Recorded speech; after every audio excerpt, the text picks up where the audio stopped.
북러 정상회담이 임박하면서 미국 행정부도 이번 회담에 촉각을 기울이고 있습니다. 한일 정상회담 결렬 이후 줄곧 강조하고 있는 국제사회 대북 제재 공조에 균열이 생기지 않을까 주시하는 모습인데요. 네, 워싱턴 연결해서 미국 분위기 살펴봅니다. 윤석희 특파원. 네, 워싱턴입니다. 네, 러시아와 북한 내일 이제 러시아 블라디보스토크에서 정상회담을 한다고 공식 발표를 했습니다. 미국 정부의 공식 입장이나 반응 나왔습니까? 네, 백악관과 국무부 등 미국 행정부는 북러 정상회담에 대해 일단 신중한 모습을 유지하고 있습니다. 미 국무부 대변인실 관계자는 북러 회담 개최에 대한 입장을 묻는 연합뉴스 TV의 질의에 관련 소식을 접하고 있다면서 미국과 국제사회는 북한의 최종적이고 검증된 비핵화, 즉 FFVD란 같은 목표를 약속했다고 밝혔습니다. 또한 이것은 북한 김정은 위원장이 약속한 것이라는 미 행정부의 원론적인 입장을 재확인했습니다. 그러면서 스티븐 비건 대북특별대표와 러시아 외무차관은 앞으로 나가는 데 있어 어떤 차이라도 서로 연결시킬 수 있도록 대화를 지속하기로 했다고 강조했습니다.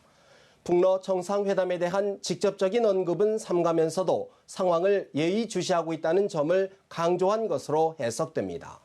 미 국무부는 앞서 지난주 스티븐 비건 대북정책특별대표를 모스크바로 급파해 대북제재 공조 방안 등을 논의했습니다. 특히 이번 북러 회담은 하노이 정상회담 이후 북미 비핵화 대화가 교착인 국면에서 이뤄졌다는 점에 향후 북미 회담 재개에 영향을 미칠 수 있다는 관측입니다. 네, 미국 현지 언론들의 반응도 궁금한데요. 이번 회담에 대해서 어떤 전망들이 나오고 있습니까? 네, 먼저 월스트리트 저널은 이번 북러 정상회담은 북한이 하노이 정상회담 결렬 이후 워싱턴과 서울과의 외교가 어려워진 국면에서 이루어진 것이라고 전했습니다. 푸틴 대통령으로서도 러시아의 국제적 위상을 다지면서 미국의 영향력을 견제하는 효과를 꾀할 수 있을 것이란 분석도 곁들였습니다. 그러면서 이번 북러 정상회담은 중국에 대한 북한의 의존도를 낮추는 효과도 있을 것이라고 분석했습니다. 아르촘 루킨 극동연방대 교수는 로이터 통신에 북한 김정은은 하노이 회담 결렬 이후에도 세계 정상들이 자신을 찾고 있고 자신에게 많은 옵션이 있다는 것을 입증하고 싶어 한다고 밝혔습니다. AP통신은 김 위원장이 이번에 가져갈 위시리스트, 즉 요구 목록에는 북한 노동자 고용 등 유엔 대북제재 문제 해결이 담겨 있을 것으로 내다봤습니다. 그러면서 러시아가 북한 문제에 직접 뛰어들 경우 북한 비핵화 문제에 대한 미국의 셈법은 한층 더 복잡해질 것이라고 전망했습니다.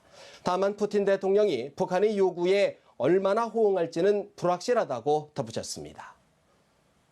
네, 북한이 이번 북러 정상회담을 통해 미국 주도의 제재를 벗어날 이 우회로를 찾으려 할 것이다. 이런 분석들이 많은데요. 미국 내에서는 어떤 관측들이 나오고 있습니까? 네, 그렇습니다. 북한 김정은 위원장의 러시아 방문은 미중 무역 갈등으로 중국의 발목이 묶인 상황에서 전통적 우방인 러시아와의 연대를 통해 활로를 찾겠다는 의도란 분석이 많이 나오고 있습니다. 러시아 역시 그동안 소외됐던 한반도 비핵화 협상에 선행 일정한 영향력을 행사할 수 있다는 점에서 이해관계가 맞아떨어지는 상황인데요. 러시아는 풍계리 핵실험장 폐기 등을 비핵화 선행 조치로 인정하고 단계적 체제를 완화해야 한다는 입장을 여러 차례 밝힌 바 있어 이번 회담을 통해 미국을 우회적으로 압박할 수 있다는 가능성도 점쳐지고 있습니다. 다만 유엔 안전보장이사회 상임 이사국인 러시아가 대북 제재에 찬성했던 만큼 노골적으로 국제 제재에 발목을 걸지는 않을 것이라는 분석이 지배적입니다. 경제적으로도 인도적 지원 등의 명목으로 북한을 지원할 수 있지만 대북 체제가 견고한 상황에서 이 역시 임시 방편에 불과할 것이라는 지적이 많습니다. 미국 브루킹스 연구소 정박선임 연구원은 비건 특별대표의 모스크바 방문은 북한과의 협상에서 소외되고 있다는 러시아의 염려를 누그러뜨리고 대북 공조를 확인하려는 노력으로 보인다고 분석했습니다. 일각에서는 이번 북러 정상회담이 남북 정상회담과 3차 북미 정상회담 등으로 이어지는 릴레이 정상외교의 신호탄이 될 수 있다. 이 같은 전망도 나오고 있죠. 네, 그렇습니다. 이번 북미 정상회담은 향후 북미 비핵화 협상에 어떤 영향을 미칠지가 사실 최대 관심사인데요. 우선 북러 정상회담 이후 남북 정상회담 추진이 모색될 수 있다는 관측이 나옵니다. 문재인 대통령은 지난 11일 한미 정상회담에서 남북 정상회담 추진 의사를 밝힌 바 있습니다. 외교가에서는 중국 시진핑 주석이 5, 6월 북한을 방문할 수 있다는 설도 흘러나오고 있는데요. 미중 무역 협상이 타결된 이후 북한과 한국을 차례로 방문할 수 있다는 관측입니다.